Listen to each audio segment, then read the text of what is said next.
Press club চত্বরে অত্যন্ত দুঃখ ভারাক্রান্ত আমরা এখানে উপস্থিত হয়েছি। এমন একটা বিষয় আজকে আমাদের সামনে এসেছে। এদেশের মাত্র দুদিন পূর্বে রাজধানীতে দেশের লক্ষ লক্ষ সুন্নি জনতা যখন বিশাল সমাবেশের মাধ্যমে জানান দিয়েছেন যে দেশের সুন্নি জনতা জেগেছে, আরেকবার দেখা হবে রাজপথে, কথা হবে স্লোগানে, মিছিলে মিছিলে দেশ ভরপুর হবে, সুন্নি জনতাকে দাবিয়ে রাখতে পারবে না। আমরা দেখেছি সুন্নি জনতা জেগে উঠেছে। আমাদের শত শত গাড়ি বিভিন্ন অঞ্চল থেকে, চট্টগ্রাম সহ বিভিন্ন অঞ্চল থেকে যেতে বাধা দেওয়া হয়েছে। কারা বাধা দিয়েছে? এই সকল দুষ্কৃতকারীদের আমরা চিনি।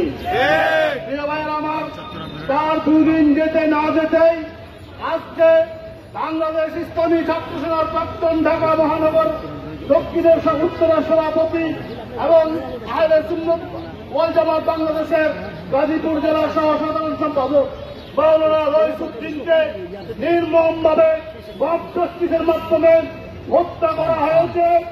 আজকে সুন্নিদের হত্যা করা এটা আবার নতুন কিছু নয়।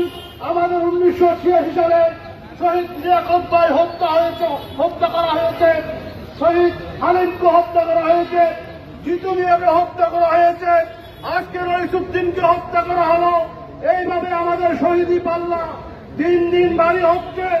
এতে আমরা মোটো বিচলিত নয়। আমরা জাতিকে বলতে চাই, এই দেশে সুন্নি জনতা সুন্নি জনতা এখানে কোনো হিন্দু খ্রিস্টান বৌদ্ধদের মতো ওরা কোনো একটা গোষ্ঠী বা সম্প্রদায় নয়।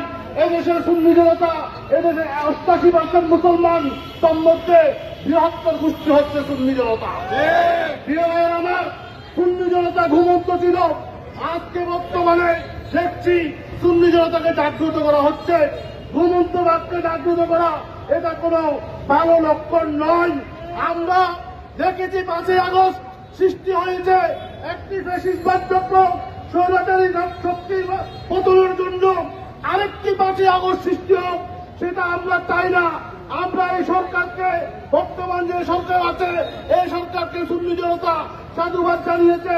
চট্টগ্রামের কৃতি সন্তান এই সরকারের প্রধান আছেন, তিনি জানেন সারা দেশের সুন্নি জনতার কি পরিমাণ শক্তি রয়েছে।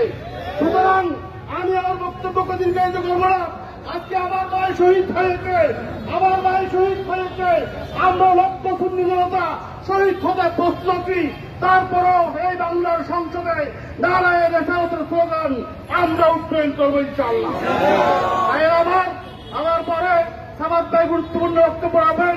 আমি একটা কথা বলবো, যদি 48 ঘন্টার মধ্যে আমার ভাই শহীদ রইসুদ্দিনের হত্যাকাণ্ডের বিচার শুরু না হয় এবং তাকে যারা হত্যা করেছে তাদেরকে চিহ্নিতকরণ করে গ্রেপ্তার করা হয়, আমরা 48 ঘন্টা পরে বাংলাদেশে সারা দেশব্যাপী কঠোর কর্মসূচি করতে বাধ্য হব। একটা কথা মনে রাখবেন, সুন্নি জনতাকে বিরক্ত মনে করবেন না। ইসলামী ফ্রন্ট বাংলাদেশ ইসলামী ফ্রন্ট একই রসুনের দুইটি কোয়া, একটা রসুন দুইটি কোয়া। আমরা এখন ঐক্যবদ্ধ। আমরা জাতিকে বলতে চাই, সুতরাং আপনারা সরকারে যারা খুব শক্তি ভরে এদেশের স্বাধীনতা বিরোধী শক্তি রয়েছেন তাদেরকেও জানিয়ে যেতে চাই, আমাদের বিরুদ্ধে ষড়যন্ত্র করে আপনারা কখনো সফল হবেন না। সুতরাং সুন্নি জনতা জেগেছে, রাজপথ দেখেছে, আমাদের কাজ পিছিয়ে রাখা যাবে না। সুন্নি জনতার প্রতি আমি রাজপথে থাকার আহ্বান জানিয়ে আমার বক্তব্য শেষ করছি। সবাইকে ধন্যবাদ জানাচ্ছি।